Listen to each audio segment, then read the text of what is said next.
Walk past any small garden right now, and I guarantee you'll see at least 3 of these. Not ugly plants, not bad soil. Simple decisions, the kind that seemed totally fine at the time. We're counting them down from least damaging to the one that quietly kills the whole yard. By the end, you'll never look at a small garden the same way. Number 10. Mismatched pots and containers. Everyone does this. You go to the garden center, you see a pot you like, you buy it. Next season, same thing. Different store, different style, different color. After a few years, you've got 8 pots that have nothing to do with each other, and the whole front yard looks like a yard sale. Here's the thing. Pots are one of the first things people notice. Before the plants, before the lawn, the containers catch the eye, and when they're all different sizes, different materials, different colors, the message they send is that nobody made a decision here. The fix is simple. Pick one material, stick to 2 colors, vary only the size. 3 matching zinc pots at different heights look intentional. 7 different pots in 7 different styles look like chaos. You don't need to throw anything away. Just pull the ones that don't fit and store them out of sight. What's left will already look better. One more thing. Watch out for plastic pots designed to look like terracotta or stone. From 5 feet away, they read as exactly what they are. One cheap-looking pot in an otherwise solid setup pulls everything down with it. That one is visible from the street the second someone pulls up. The next mistake at number 9 is something most people do every spring and think they're doing it right. Number 9, planting in straight lines along a fence. This is one of those mistakes that makes total sense until you see what it actually does to a space. The fence is the edge of the garden, so the plants go along the edge. And because the fence is straight, the planting goes in straight too. The problem is that straight lines flatten everything. The garden ends up looking like a school project, neat, but not designed. What the eye reads as designed is depth. Plants at different distances from the fence, some pulled forward into the space, some sitting back. That variation creates layers. Layers create shadow. Shadow creates dimension. A straight row against a fence eliminates all of that. Here's the good news. You don't need new plants to fix this. Just reposition what you already have. Pull the front row forward 12 to 18 inches from the fence. Let the line curve slightly or stagger. That's it. Same plants, completely different result. It suddenly looks like someone thought about it. That fix costs nothing and makes an immediate difference. The next mistake at number 8 gets sold as low maintenance and turns into the opposite within one season. Number 8. Landscape fabric under gravel or bark. Walk into any garden center and landscape fabric is right there near the checkout. Weed barrier. Sounds perfect. Lay it down, pour gravel on top, done forever. Here's what actually happens. It works for about one season. Then wind-blown seeds land on the surface of the gravel. Roots come down through the fabric from above. When you try to pull the weed out, the fabric tears and bunches. Within 2 or 3 years, the fabric is poking out at the edges, sinking in the middle, and looking worse than no fabric at all. Because at least with no fabric, the bed just looks like a bed. With torn landscape fabric showing, it looks like a failed attempt. And that's worse. The real fix for weeds is depth, not fabric. A 4-inch layer of bark mulch on bare soil suppresses weeds better than fabric over a 3-year period. It breaks down and improves the soil as it goes. Gravel without fabric works too. Just keep it deep. No torn edges, no bunching, no embarrassing reveal every time the wind moves something. That one traps a lot of people because it looks like the right call at the garden center. Number 7 is in the same boat. A product that promises to solve a problem and quietly makes things worse. Number 7. Solar spike lights dotted everywhere. Solar lights are one of the best-selling garden products every spring. A pack of 8, all different, pushed into the ground wherever there's a gap. Job done. Here's the problem. Cheap solar lights put out a cold, blue-white light. That color, usually around 4,000 to 5,000 Kelvin, is the same light used in offices and supermarkets. It makes plants look gray. It makes the garden feel harsh. And after dark, instead of a warm outdoor space, you've got something that looks like a hospital car park. The other issue is placement. 8 lights dotted randomly doesn't create atmosphere. It creates noise. Your eye doesn't know where to go.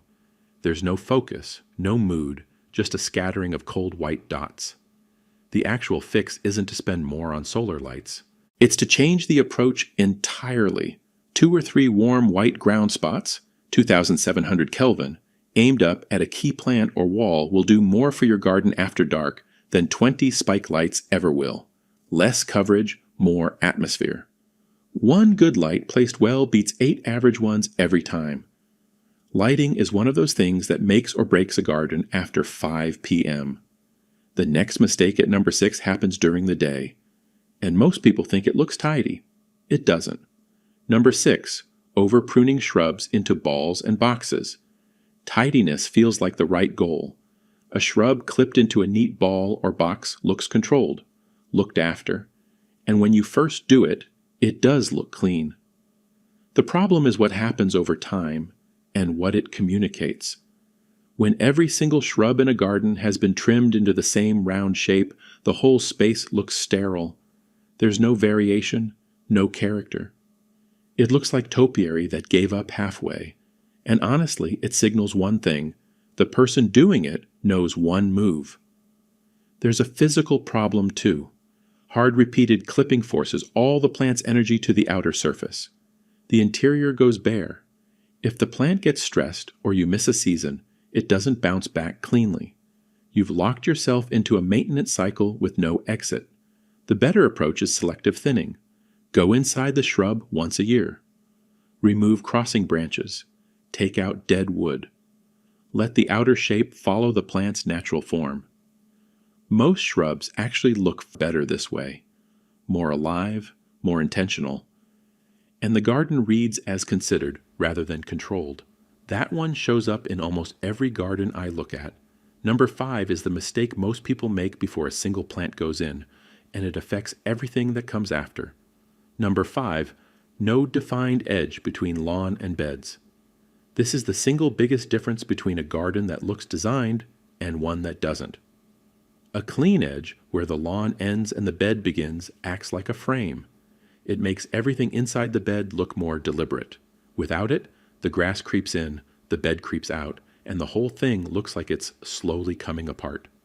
Most people mow up to the edge of the bed and call it done. But mowing doesn't create an edge. It just cuts the grass that's already there. The roots are still growing sideways underneath. 6 weeks after a good mow, that edge is already blurring again. A half-moon edger fixes this permanently. You use it twice a year. It cuts a clean vertical line that stops the grass growing sideways. You get a sharp 2-inch drop from lawn to bed. The whole garden snaps into focus. 20 minutes, twice a year. That's all this takes. And nothing, I mean nothing, you can do in 20 minutes makes a bigger difference to how a garden reads. Try it once and you'll do it every year. Clean edges cost nothing and change everything. The next 4 mistakes are the expensive ones. Number 4 is something people spend real money on, thinking it's an upgrade, and often wish they hadn't. Number 4, cheap decking laid directly on soil. Decking is one of the most installed and most regretted surfaces in small gardens. And the problem almost always comes down to the same 2 things: the quality of the material and what it's sitting on. Budget softwood decking laid directly onto compacted soil, or a thin gravel base traps moisture from both sides. The underside never dries out. Within 2 or 3 seasons, the boards are soft, they're discolored, and they're starting to become a slip hazard. There's a visual problem too. Cheap, untreated decking goes gray within a year. Not a nice weathered gray, a streaky, patchy, uneven gray that looks like neglect. Most people respond by staining it. 6 months later, the stain is peeling. Now it looks worse than before. The fix at installation isn't complicated. A properly treated structural timber frame, elevated at least 50 millimeters above ground level with airflow underneath. That gap costs almost nothing to build in correctly. Composite decking on a proper frame lasts 4 to 5 times longer than budget softwood with 0 annual maintenance. It costs more upfront. Over 10 years, it costs far less. And it doesn't go that particular shade of gray. That one hurts the wallet. Number 3 is smaller in scale, but just as visible. And it's something most people genuinely don't realize they're doing wrong. Number 3, buying plants for how they look now, not how they'll grow. Garden centers are designed to make plants look great at the size they're currently at. A full, flowering shrub in a small pot is exactly what catches your eye.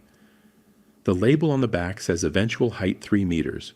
Most people don't read it, or they read it and don't translate it. 3 meters is nearly 10 feet tall. In a small courtyard, that plant is going to take over within 4 years. The opposite mistake is just as common. Delicate little plants bought for a spot that needs something with real presence. They look sparse and lost for 2 seasons. Then they get pulled out and replaced, and the garden stays in a permanent state of unfinished. The rule is straightforward. Buy for the mature size, not the current size. Before anything goes in the ground, know how big it gets. Know how fast. Know how wide. In a small garden especially, one plant at the wrong scale throws the whole composition off. Scale is the invisible thing that separates a garden that looks designed from one that just has a lot of plants in it. That one catches people out every time because it looks like a good decision on the day. Number 2 surprises almost everyone. It looks completely harmless, and it quietly undermines the whole garden. Number 2, too many focal points fighting for attention. A focal point is the thing your eye goes to first when you look at a space. One well-chosen focal point gives the garden an anchor. It makes the whole thing feel resolved. Most small gardens have 5 or 6 things trying to do that job at once. A gazing ball here, a ceramic frog there, a windmill, an obelisk, 3 different decorative stakes, a bird bath. Every one of those was bought because it looked good in the store. Together they create noise. The eye doesn't know where to land. The garden feels cluttered, even if there's technically room for all of it. The fix is an edit, not a purchase. Walk your garden and pick one thing, just one, that you actually want the eye to go to. Everything that competes with that gets moved or put away. The space will feel emptier for about a week. Then it will feel designed. This is the uncomfortable one because the fix means removing things you bought and probably liked. But removing things is almost always more powerful than adding them. One focal point, well chosen, makes a garden look intentional. 6 focal points make it look like a gift shop. That's harder to do than it sounds, but it makes a bigger difference than almost anything else on this list. Which brings us to number 1. This is the one that underlies almost everything else, and most people have absolutely no idea it's happening. Number 1, no consistent color palette. This is it. This is the one. Every garden that looks cheap, looks busy, looks unresolved, almost always has this problem at its core. The pots are one color, the fence is another, the furniture is a third, the cushions are something else entirely, the plants are all over the place. Nothing relates to anything. The whole space looks like it was put together by different people over 15 years, because usually it was. Color coherence is what designers build every room around, and what garden designers build every scheme around. It's not about everything matching, it's about everything relating.